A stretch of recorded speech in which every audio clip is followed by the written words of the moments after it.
Shalom, Israel. I'm going to do a lesson here today, and I'm going to title this lesson "Is the New Testament a Lie? Protocols of the Most High." Once again, the name of this lesson is the New Testament a lie? Protocols of the Most High. Now, we all know that when we're seeking truth, we have to look for certain indicators, certain markers. Now, we need to find out exactly, we need to be able to discern and differentiate exactly what is truth and what is false. Because in this book that we call the Bible, it's not all true. There's some things in here that's just not, doesn't belong in here. And we have a means and ways of determining what is and what is not. And it is plainly laid out for us, Israel. And so I'm going to kind of go through some things, and you can either disagree or agree, but do look at the whole video, and then you make a determination exactly, okay, well, this makes sense or this does not. All right. First of all, when we're trying to find the truth, some of you are some sci-fi buffs or some investigative shows type of fans, i.e. your CSIs, etc. We're always looking for patterns. We're always looking for patterns of behavior. That way we can determine and pretty much paint a suspect, if you will. Uh, you're looking at certain indicators, you know. If you're hunting a killer, you're looking exactly, well, what time is he killing? Who is he killing? What's the age range? Is it all women? Is it all black women, white women, Chinese women? We're trying to do things to narrow down and come up with a suspect to get an idea of exactly who this person is, what their lifestyle may be, their characteristics.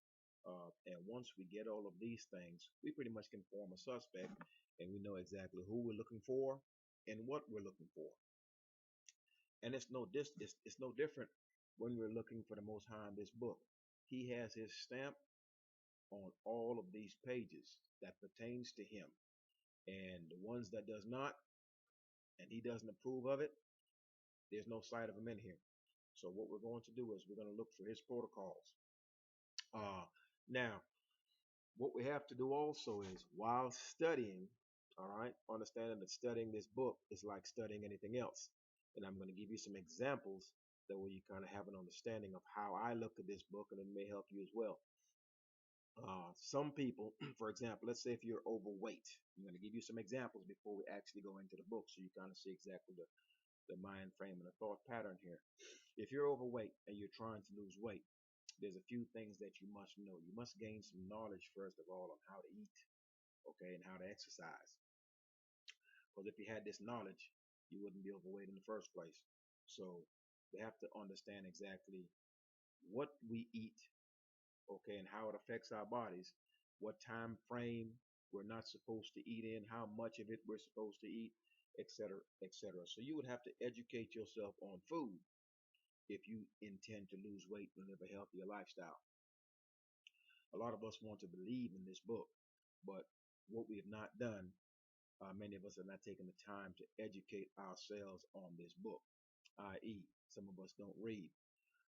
What most of us want to do is we believe what we were told, and believe it or not, when we're dealing with this book, there's a few things that comes to mind. Number one, there's what you believe, which more than likely is what you've also been told, okay? And there's also what you do, okay? And then there's also what the book says. And most of the time, those four things don't coincide. What you believe, what you do, what the book says, and what you were told when you decide to go in this book and really read it, most of those things don't match up. Sometimes none of all matches up, okay? So if we're going to learn something, we have to kind of look, first of all, at the subject matter, educate ourselves on it. That way we can at least give or have an opinion if you're going to have that. But do understand that your opinion doesn't matter. Your belief does not matter if it does not line up with this book. That's if you believe in the book in the first place. Okay, so take your opinions, chuck them in the trash. It doesn't matter. Take what someone told you, throw that in the trash. It doesn't matter. The only thing that matters is what this book says. And the only way you're going to find out what this book says, you have to read it. Okay, you have to read it.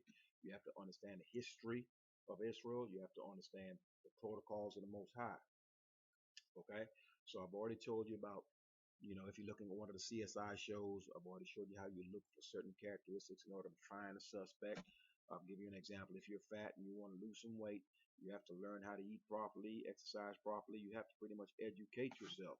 So right now, if you're in this book and you're looking for the Most High, the first thing you have to do is you have to know Him, and that's key. Let me touch on knowing Him, for example. Here's another example. I'm going to give you a few of these, just that way you can start thinking in terms of what to look for when you're in this book. Some of you who are fortunate enough to have a father, if you have a father, you live in his house. In your father's house, he has rules. Should you break any of his rules, there are certain punishments that you automatically know exactly what they're going to be. You're not going to break a rule and he's going to haul off and punch you in the mouth. It's just not going to happen. You know exactly what his protocols are. If this is not done, I'm going to take this, I'm going to take that. He has certain rules in place. You already know why, because you were taught his rules, okay? And you live in his house. If you get to where you're like 18 or 19, something like that, and you're not paying on your age frame, 18 or 19, where he's no longer legally responsible for you, and you decide that you don't want to go with his protocol in his house, then the next thing is going to happen. He's going to kick you out. Okay, because no one is going to allow someone to live in their house that does not obey the house rules. And this is exactly what happened to Israel. Okay, we did not obey the laws, we did not obey his protocols, we got kicked out. Okay, and so now we're walking around in all these other nations, lost, confused, have no idea who we are. So if you do not follow your father's protocols, you get the boot. Now, to be clear, as it pertains to protocols, your father, you know exactly how that man is. He has ways. He has behavioral patterns. You know when he's upset. Okay, you know when he's happy.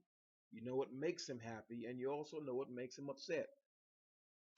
If you live with your father, you know him so well. Should an incident occur in the home or out the home, a crazy example would be, let's say some adult slapped you in the face, doesn't know you or doesn't know your father. Now, after that adult hits you in the face, if you're a child, if you know your father, you know good and well when you tell your dad that you were slapped in the face by Mr. XYZ, you know exactly how your father is going to respond. Okay, as a matter of fact, the minute you were slapped, you know exactly once you tell your father how that's going to go down. He doesn't have to be present, okay, at all, because you know him so well, you know his demeanor. All right. Secondly, another example, okay, as it pertains to obedience. If you're 15, maybe 16, a teenager, and you ask permission to go to a dance, and your dad said, fine, you may go to this dance, but I want you in this house at 11 o'clock. That is law. Okay, that is law in that house. Once that comes out of his mouth, that is law. It doesn't matter if your buddy Tyrone or whomever come and tell you, hey man, your dad says it's okay if you come in at 12. You know good and well that's not going to fly. Okay, because when your dad told you it was 11, no one on the planet is going to change that. It's 11. And you come in that house at 11:30, you're going to have to deal with some issues. You're going to have some punishments. Okay, whatever those may be, and you're going to know exactly what those are should you break his protocol, should you break that law. Okay, so no, don't let anyone come behind your father, okay, and tell you something that your father said when you know that that word came from his mouth. If he didn't change it, it stands. Okay, now that is just your earthly father. Same protocol is going to apply to your heavenly father. He has protocols. When it comes out of his mouth, don't you let anyone else change what he has said. Okay? So now that I've given you examples for you to kind of think along the lines, let's go ahead and get into this book. All right. Once again, protocols of the Most High, looking at his behavioral patterns, who he is and what he is. He is the Almighty Being. Okay? The first thing he says, let me go ahead and flip your books. Let's go to Deuteronomy, the 6th chapter. Okay? We're going to start with verse 4. All right. I'm going to give you some protocols and how to identify the Most High, because these are very simple. And anyone who has any understanding and the ability to read, okay, this is very easy. All right. This verse reads, "Hear, O Israel, the Lord our God is one Lord." Okay. I'm reading it as it is. I wouldn't say these words, Lord, and all this other stuff, because Lord's the title. But let's just go with what is written here in the book. I repeat again, Deuteronomy 6, verse 4. "Hear, O Israel, the Lord our God is one Lord." All right. He is making very clear in protocol number 1 that he's one. He's not 2. He's not 3. He is one. And let's be clear, he is speaking directly to Israel, who is a nation of people, a bloodline of people. Okay, so he's not speaking to the whole world. He's speaking to Israel because his commandments were only given to Israel. So anyone saying that they know the Most High's commandments, they don't. That's not of the nation or the house of Israel, because it was never given to them. They don't have any laws. They never had any, not his anyway. And so you have other nations also who are saying they know the Most High, which is not true, because he says clearly he knows no other nation but Israel. So any nation claiming that they know the Most High, uh, they're saying something, or they know something he doesn't know, because he says clearly he doesn't know them. But that's a topic for another day. So we're seeing clearly here where he specifically says he is one. So therefore, don't you go along with anyone else who's going to tell you that he's 2, 3, and all this other nonsense. It's coming straight out of his mouth that he said he's one. All right. Now let's go to the book of Numbers.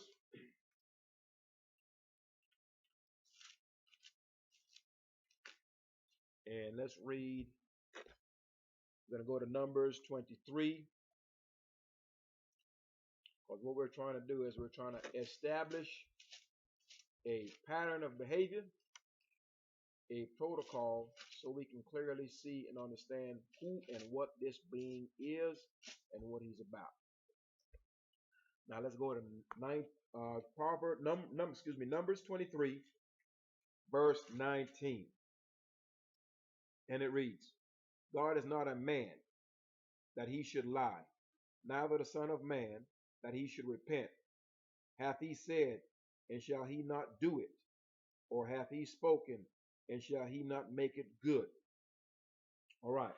Now, what this is saying here, in a nutshell, is that the Most High does not have our tendencies. A man will tell a lie in a minute. Okay. Sometimes for absolutely no reason at all. Okay. So the Most High is not a man to where he has the tendencies to lie about something. What he has spoken, it shall come to pass. Okay, so therefore, we know good and well, you go ahead and put as your protocol number 2 that the Most High does not and cannot lie. Okay, so protocol number 1 is we've established that he is one. Okay, protocol number 2, we've just read where he does not lie. Okay, now the next protocol that we want to pick up as far as building his behavioral patterns, all right, let's go to Malachi 3, verse 6.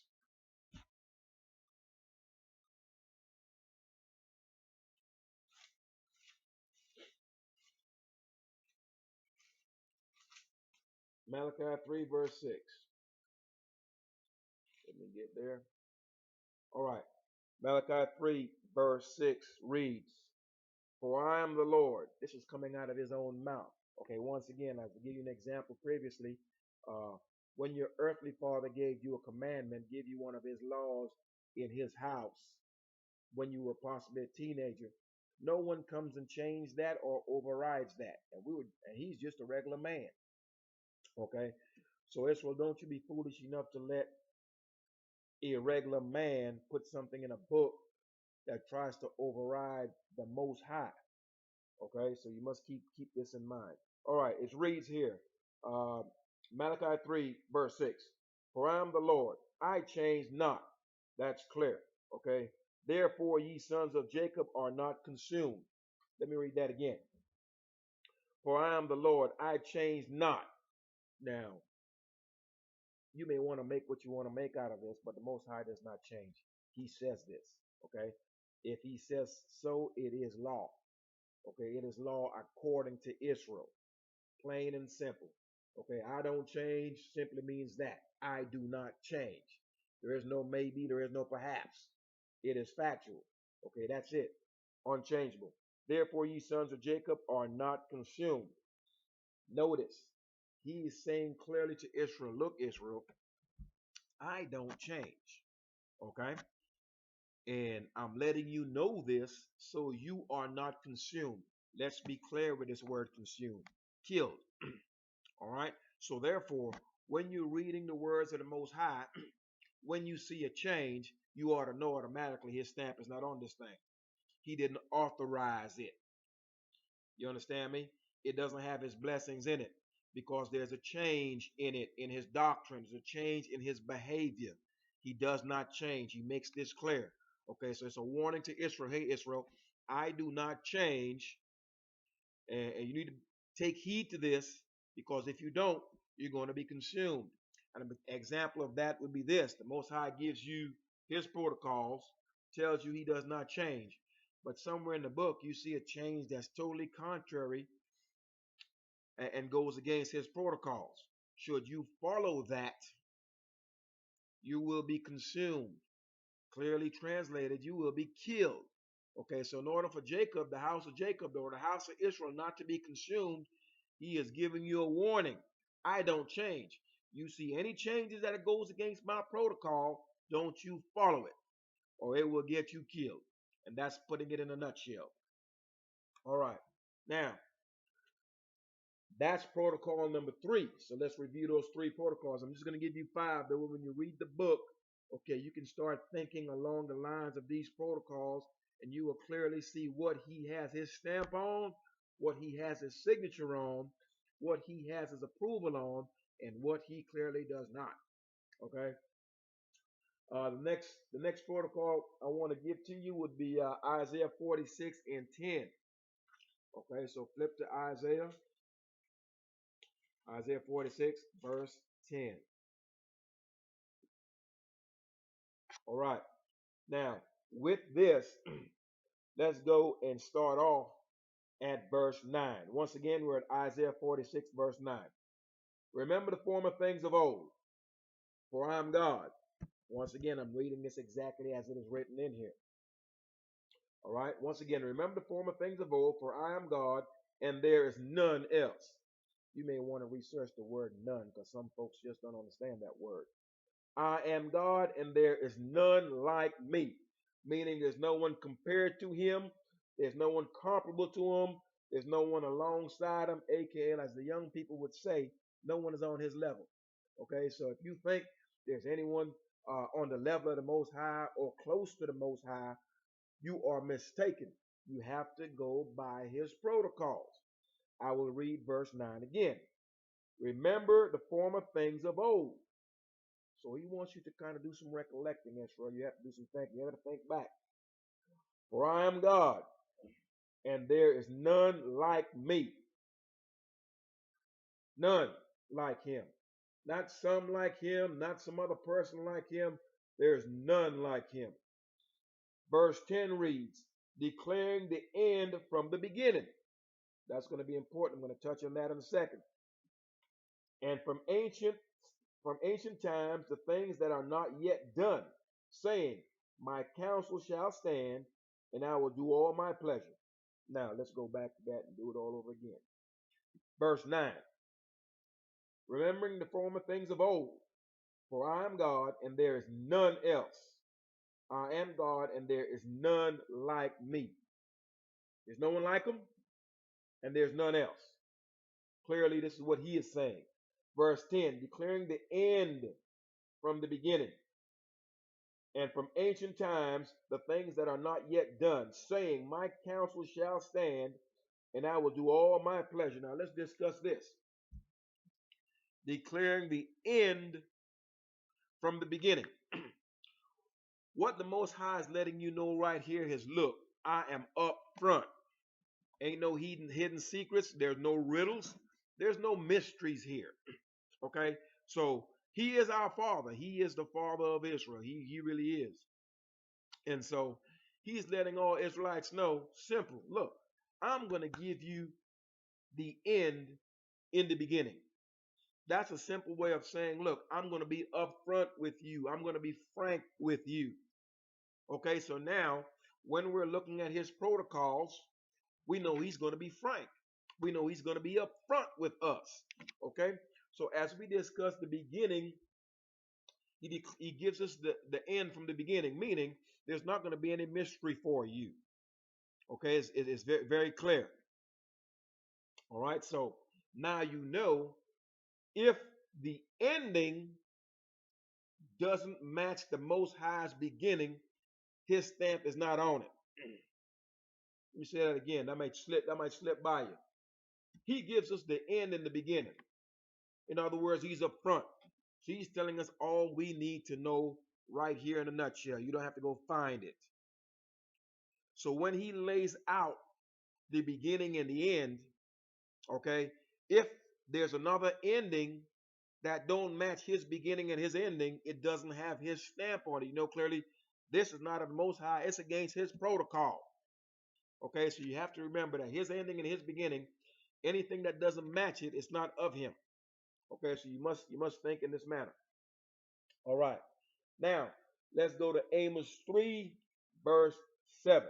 Okay, the Most High, he tells the future. Okay, that way you can't say, well, my idol did this or this and that. Okay, he makes it clear through his prophets. Okay, he will let you know the end in the beginning. There is no mystery, so you know how to act accordingly. All right, let's go move over to Amos 3, verse 7.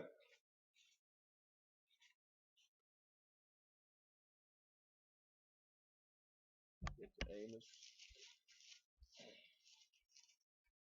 All right. Amos 3, verse 7 reads. Matter of fact, 1 second, I'm in the book of Joel. All right, I'm here. Amos 3, all right, verse 7. Surely the Lord God will do nothing, but he revealeth his secret unto his servants, the prophets. Now, we know who the prophets are. All the prophets are of the house of Israel. His servants are of the house of Israel. So anyone that's going to have his word, going to have his testimony, is going to be of the house of Israel, because this book is written to the house of Israel. It's not written to the whole world. Don't let anyone tell you this, okay? So he says here clearly, surely the Lord God will do nothing, but he revealeth his secret unto his prophets, unto his servants, the prophets.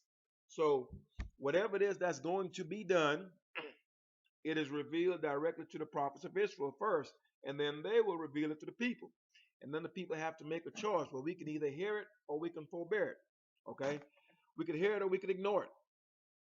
Okay? And act like we didn't hear it. So anything that he's about to do or that's about to be done, whether it's in the future tense, he will first reveal it to his prophets. So he's not going to do anything off the cuff. Okay? So you have here for your three protocols is number one, God is one. The Most High is one. He's not two. He's not three. There is no such thing as a Trinity. Doesn't exist.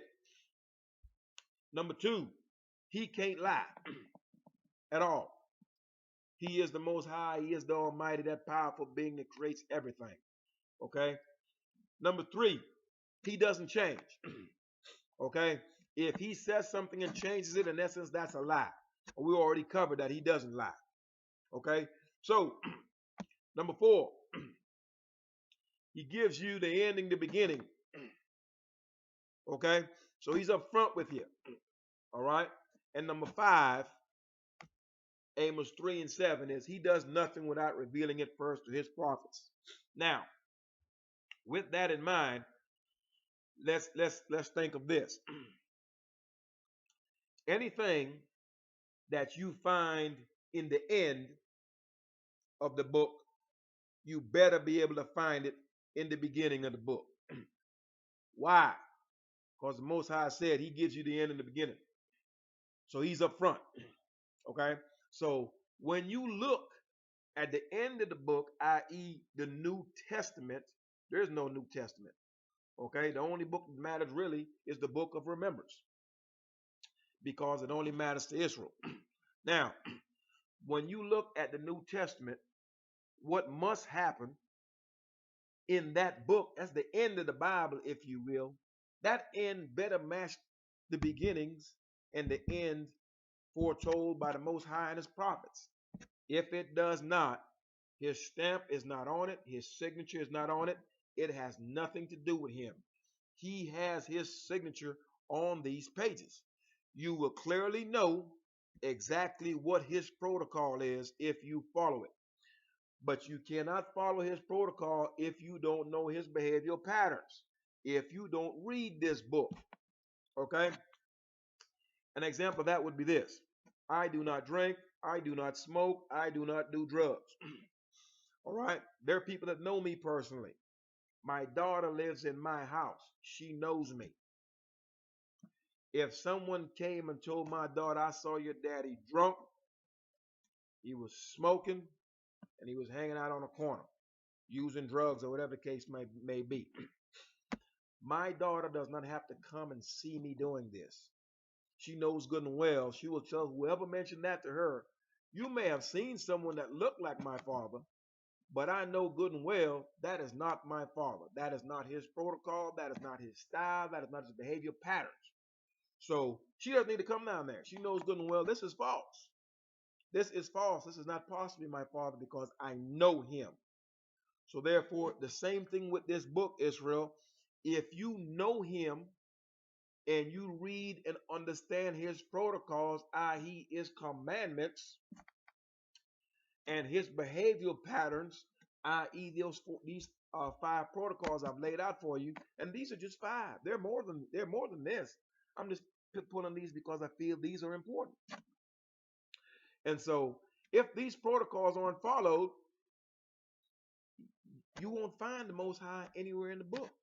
So look for it. Now, keep in mind this: the Most High is in this book. You have TAMUZ in this book. You have Jesus Christ in this book. You have BAAL in this book. You have Canaanite deities. You have all kind of quote unquote gods in this book. Now you have to decide exactly who is who, because the only way you're going to be able to discern who serves the Most High and who does not, you're going to have to know his protocol. You're going to have to know his behavioral patterns. You're going to have to know his laws. So when you see someone that's obeying his laws, someone who happens to be aware of his protocols and they're doing it, then you can look at them clearly and say, you know what? He serves the Most High. Because if you personally know what the protocols are and you see this person obeying them, then you know.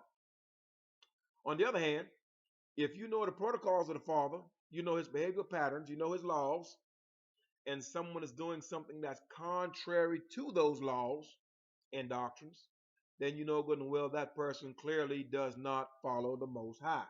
Okay, so the whole fact of the matter with this book is we're going to have to decide exactly who is and who is not serving the Most High, and that is going to be very, very clear. All right, let me look 1 second. I want to read this to you for 1 second.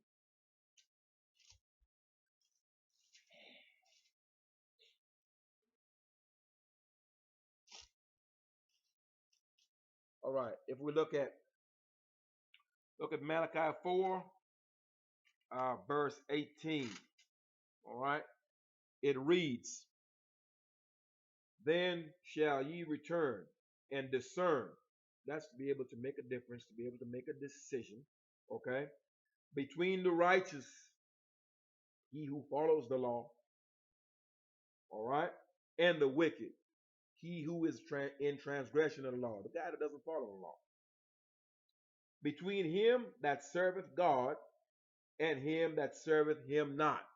So The only way you're going to be able to make a decision of who serves him or who serves him not, you're going to have to first know him. You will have to first know his laws. You're going to have to know his protocol, i.e., his behavioral patterns, his rules and regulations. All right. In other words, you have to know his SOP. You have to know his standard operating procedures. And so when you read through this book and you realize, okay, well, this doesn't follow the Most High SOP, then it becomes clear to you that this part right here, if somebody inserted this has nothing to do with the Most High. And as you go through the New Testament, starting off with Matthew, you will see some things that doesn't line up. Remember, Israel. Let me go ahead and get to that because you know most people are claiming that well, Jesus is the Son of God. Now, keep in mind what the protocols are that I have listed earlier. Okay, and once you keep in mind those protocols, then you can go in this book and realize, okay, is he or is he not the Son of God? We can find it because if he is the Son of God, then what clearly has to happen is that a prophet somewhere has to show you that. All right, and that's simply it. If he is, then the prophets, because the Most High does nothing unless he reveals it to his prophets. So if he is, either A, one of the prophets had to have said that, or B, the Most High himself would have had to have said that. Okay, because he is up front. Okay, nothing is hidden. So if you can't go through this book of remembrance and find it, it doesn't exist. Well, maybe it could exist, but it did not have the stamp. It did not have the approval of the Most High. So keep those things in mind. Uh, keep those in mind when we're actually trying to go through the book. 1 second. Go through my notes here.